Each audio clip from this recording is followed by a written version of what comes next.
정부는 박 대통령이 한일중 정상회의에 참석할 것이라는 점을 재확인했습니다. 조준혁 외교부 대변인은 정례 브리핑에서 정상회의 개최 일자가 확정되면 대통령께서 참석할 것으로 본다는 입장에 변함이 없다고 밝혔습니다. 일본은 한일중 정상회의를 다음 달 19에서 20일 도쿄에서 여는 방안을 검토하고 있는 것으로 알려졌습니다. 국민의당 천정배 전 대표는 오늘 오전 회의에서 박근혜 대통령이 마지막 기회마저 놓친다면 이번 시민혁명은 명예혁명을 넘어 유혈혁명으로 전환하게 될지도 모른다고 경고했습니다. 한국에는 3만 8천여 명의 일본인들이 살고 있습니다. 일본 정부는 북한의 핵실험 및 미사일 실험이 계속되면서 이들의 안전 확보를 중요한 과제의 하나로 삼고 있습니다. 북한의 도발 등 이른바 한반도에서 급박한 상황이 발생했을 때 이들을 어떻게 대피시킬지가 주된 관심사입니다. 이런 일본 측이 주목하는 것이 최근 체결된 한국과의 군사정보보호협정입니다. 협정에 따라서 한국과 일본은 최고급 정보에 해당하는 군사 1급 비밀을 제외하고는 상호 정보 교환을 할 수 있게 됐습니다. 스가 요시히데 관방장관도 브리핑에서 북한의 핵 미사일이 새로운 단계의 위협이 된 만큼 협정 체결은 중요한 의미가 있다고 밝히고 있습니다. 그러나 일본 정부가 이 협정에 집착한 데에는 다른 이유가 있다는 것이 일본 언론의 분석입니다. 다른 이유는 바로 한국 군과 공항, 항만 정보라는 것입니다. 산케이 신문은 한반도에서 유사 사태가 발생하면 자위대 등에 의한 일본인의 한반도 퇴거 활동이 필요하다고 지적했습니다. 그러면서 이런 계획을 만드는 데는 한국군의 배치, 그리고 사용 가능한 공항, 항만 정보가 불가결하다고 강조했습니다. 이 신문은 미국 정부에 비해 한반도 거주 일본인 퇴거 계획 수립이 제대로 진척되지 않고 있다는 방위성 간부의 말도 전했습니다. 그러나 이런 일본 측의 요청은 우리나라 방위 정보를 통째로 달라는 셈이어서 논란이 불가피해 보입니다. 도쿄에서 연합뉴스 최일학입니다. 박근혜 대통령 퇴진을 촉구하며 트랙터 등을 몰고 전국 각지에서 열흘 동안 달려온 농민 천여 명이 오늘 서울 진입을 앞두고 있습니다. 농민들은 청와대 앞까지 행진하겠다는 계획이지만 경찰은 허용하지 않겠다는 입장이어서 긴장이 고조되고 있습니다. 차정윤 기자가 보도합니다.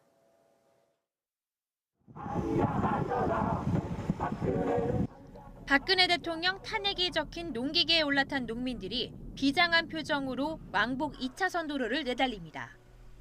전남 해남과 경남 진주 등 전국 각지에서 출발한 농민 천여 명이 대통령을 만나겠다며 농기계와 트럭 등을 몰고 서울로 향하는 길입니다.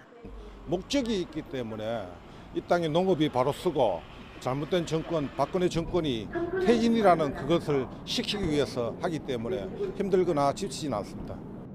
영하의 추위에도 박근혜 대통령의 퇴진을 요구하는 트랙터 행렬이 끝도 없이 이어지고 있습니다. 지난주 두 조로 나눠 행진을 시작한 농민들은 각 지역을 지나 서울을 코앞에 두고 있습니다. 경부고속도로 입장휴게소에서 1차로 모인 뒤 오후 2시 죽전휴게소에서 최종 집결해 본격적인 상경을 시작합니다. 오후 5시쯤에는 정부 서울청사 앞에서 집회를 열고 청와대 쪽으로 행진을 시도할 예정입니다. 경찰은 행진 규모가 크고 교통 혼잡을 유발할 수 있는 만큼 도로 점거 등 불법 행위가 벌어지면 단호히 대처하겠다고 밝혔습니다. 불법 행위가 있으면 경찰이 조치를 해야 되겠죠. 차량을 이용한 고속도로 점거라든지. 하지만 농민들은 청와대로의 행진을 강행하겠다는 입장이어서 경찰과의 충돌 가능성이 커지고 있습니다. YTN 차종일입니다. 박근혜 대통령의 퇴진을 요구하는 대학생들의 동시다발적 집회가 또다시 열렸습니다. 시국에 분노한 학생들은 각자의 방식으로 이를 표현하고 있는데요. 대학생들의 동맹 휴업도 내일부터 속속 진행될 예정입니다. 신세롬 기자입니다. 참가자 한 사람 한 사람이 자신의 깃발을 만듭니다. 특정한 집단에 소속된 것이 아니라 각자가 주체적으로 참여한다는 의미를 표현한다는 취지입니다. 박근혜 대통령의 퇴진을 촉구하는 마음을 전한다는 의미로 종이 비행기를 날리기도 합니다. 지난 15일 가면을 쓰고 서울 곳곳에서 집결했던 대학생들도 또다시 거리로 나왔습니다. 소셜 네트워크 서비스를 통해 모인 대학생들은 추운 날씨에도 또다시 모였습니다. 일반 참여자로 참여를 하게 됐었는데 이제 굉장히 뜻깊은 행사라고 생각을 했고 그래서 한 번 더 한다는 이야기를 듣고 이렇게 참여를 하게 되었습니다. 대학생들의 동맹 휴업도 곳곳에서 이어지고 있습니다. 전국 대학생 시국회의는 앞서 25일 동맹 휴업을 선포한 바 있습니다. 퇴진하지 않으시겠다고 하신다면 저희는 수업을 거부하고 우리가 배운 정의와 민주주의를 몸소 실천하기 위해 동맹 휴업을 하기로 결심했습니다. 숙명여대와 전주교대, 제주, 광주교대 등은 재학생 투표로 휴업을 확정했고 서울대는 오는 30일 동맹 휴업에 나설 계획입니다. 연세대와 서강대, 동국대 등도 학생총회나 투표로 휴업 결의를 계획하고 있습니다. 연합뉴스TV 신세롬입니다. 김종 전 차관이 박태환 선수의 올림픽 포기를 강요하고 협박했다는 의혹에 여론이 들끓자 검찰이 수사에 나섰습니다. 검찰은 사건의 진위를 확인한 뒤 박태환 선수를 직접 불러 조사할 것으로 보입니다. 김보윤 기자가 보도합니다. 지난 주말 마린보이 박태환 선수 측은 김종 전 문체부 차관이 리우올림픽 출전을 포기하라고 강요했다고 폭로했습니다. 박태환 측은 김 전 차관이 올림픽 출전을 포기하면 기업 스폰서와 연결해주겠지만 출전을 고집하면 불이익을 주겠다고 말했다며 녹취록을 공개했습니다. 그러면서 대학 교수가 돼야 할 것 아니냐며 회유를 시도했다고 주장했습니다. 체육계 대통령으로 불리며 막강한 권한을 과시해온 김 전 차관에 대한 의혹이 추가로 불거지면서 비난 여론도 거세지자 검찰이 본격 수사에 나섰습니다. 검찰 특별수사본부는 당시 박태환 선수와 함께 있었던 매형 김모 씨를 참고인으로 불러 조사했습니다. 검찰 관계자는 당시 상황에 대한 진위 여부를 확인하기 위해 김 씨를 소환했다고 설명했습니다. 검찰은 김 씨를 통해 사건의 정황이 드러나면 곧 당사자인 박태환 선수를 불러 조사할 것으로 보입니다. 한편 박태환과 함께 정부로부터 미운털이 박혔다는 의혹이 제기되고 있는 피겨스케이팅 김연아 선수에 대한 조사도 조만간 이루어질 거란 관측이 나옵니다. 김연아는 2014년 늘품체조 시연회에 참석하지 않아 지난해 대한체육회 스포츠 영웅 선정 대상에서 빠졌다는 의혹이 제기됐습니다. 연합뉴스TV 김보윤입니다.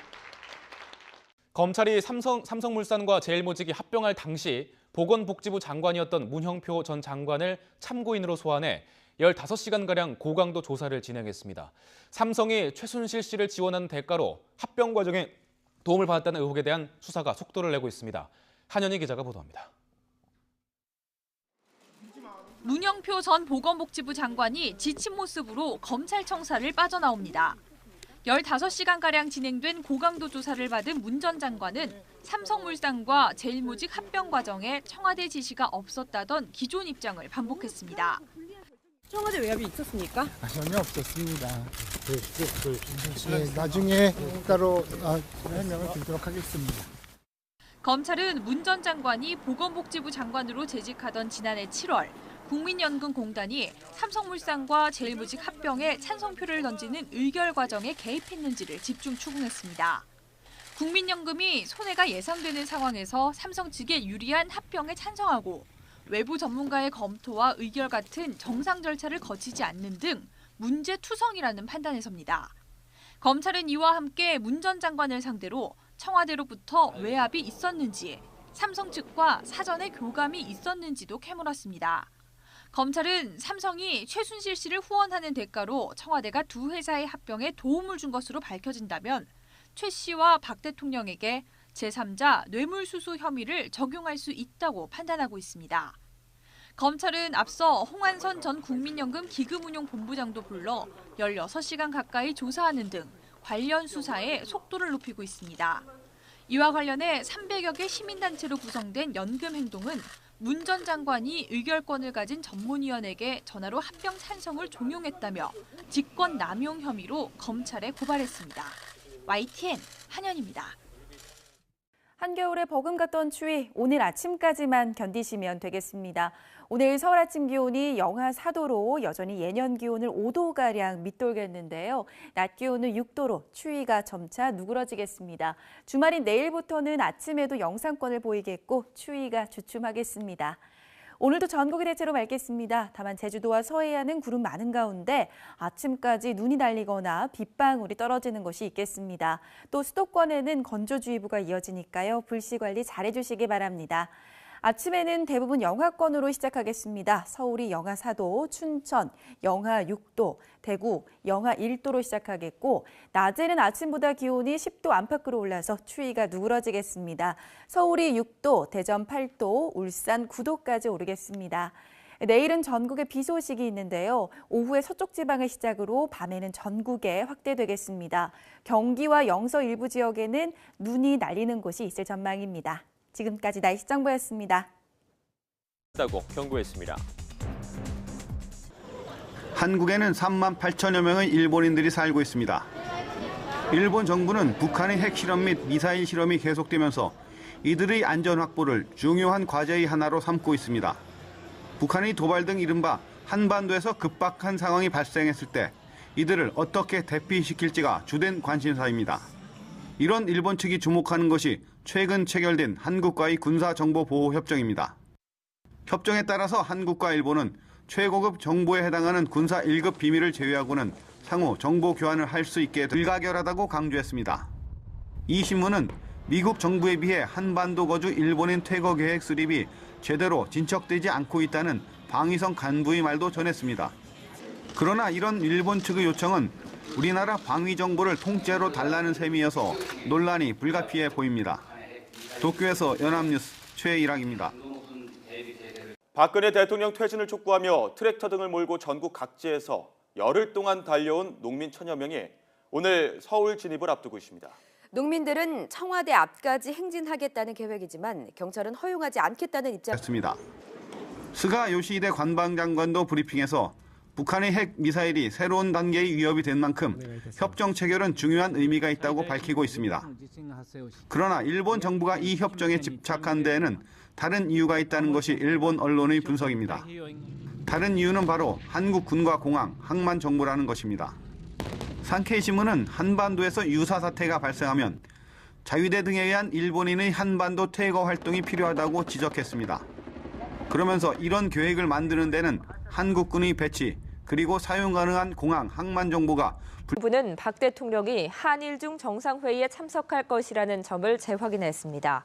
조준혁 외교부 대변인은 정례 브리핑에서 정상회의 개최 일자가 확정되면 대통령께서 참석할 것으로 본다는 입장에 변함이 없다고 밝혔습니다.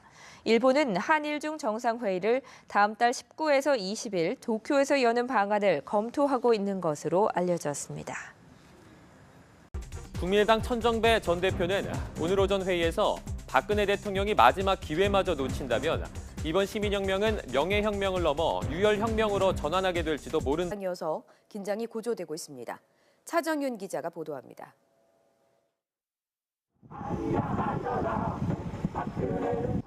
박근혜 대통령 탄핵이 적힌 농기계에 올라탄 농민들이 비장한 표정으로 왕복 2차선 도로를 내달립니다.